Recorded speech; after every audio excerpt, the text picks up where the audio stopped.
Sleeper బస్సులు ప్రమాదాలు ఎంత ఘోరంగా తయారయ్యాయంటే గంట ముందో 2 గంటల ముందో కుటుంబ సభ్యులు ఇంట్లో వాళ్ళకు ఫోన్ చేసి మేము వచ్చేస్తున్నామని చెప్తే ఆ గంట 2 గంటల్లో వాళ్ళు రాకుండా వాళ్ళు చనిపోయారని చెప్పని వార్తలు వచ్చాయి.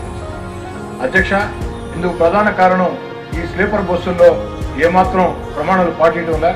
2 డ్రైవర్లు ఉండాలా, కానీ ఒక్క డ్రైవరే ఉంటున్నారు. సేఫ్టీ మెజర్మెంట్స్ ఏవి కూడా తీసుకోవడంలా, ఎక్కడ కూడా పాటించడంలా. అన్నిటికీ మించి మద్యం తాగి కొంతమంది ఆ వాహనం నడుపుతూ ఉన్నారు. తాగారా లేదా అన్న టెస్టులు నిర్వహించడంలా. అదేవిధంగా ఎమర్జెన్సీ ద్వారాలు ఉండాలా. ఆఖరికి ఈ ప్రైవేట్ బస్సుల స్లీపర్ బస్సుల యాజమాన్యాలు కక్కుర్తికి లోబడి ఆ యొక్క ఎమర్జెన్సీ గేట్లను కూడా క్లోజ్ చేసి స్లీపర్లు ఏర్పాటు చేసి అన్ని రకాల ఇబ్బందులు జరుగుతూ ఉన్నాయి. అధ్యక్ష, 10 ప్రమాదాలు జరిగితే నాకు తెలిసి దాంట్లో 1-2 ప్రమాదాలు, మిగతా ఎన్ని కూడా నిర్లక్ష్యంగా జరిగిన ప్రమాదాలు.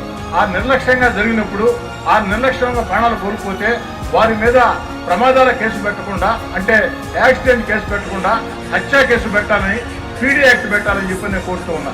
ఎందుకని చెప్తున్నాడు అధ్యక్ష, ఇందాకే చెప్పాను మీకు, ఒక యాక్సిడెంట్ 10 యాక్సిడెంట్లో ఒక యాక్సిడెంట్ జరిగితే దాని మామూలు యాక్సిడెంట్, కానీ నిర్లక్ష్యం కారణంగా ఆ యొక్క మనుషులు చనిపోతే ఎంత బాధాకరమో, ఆ కుటుంబాల శోకం ఎవరు చెప్పుకోవాలో ఒక్కసారి ఆలోచన సాగించండి.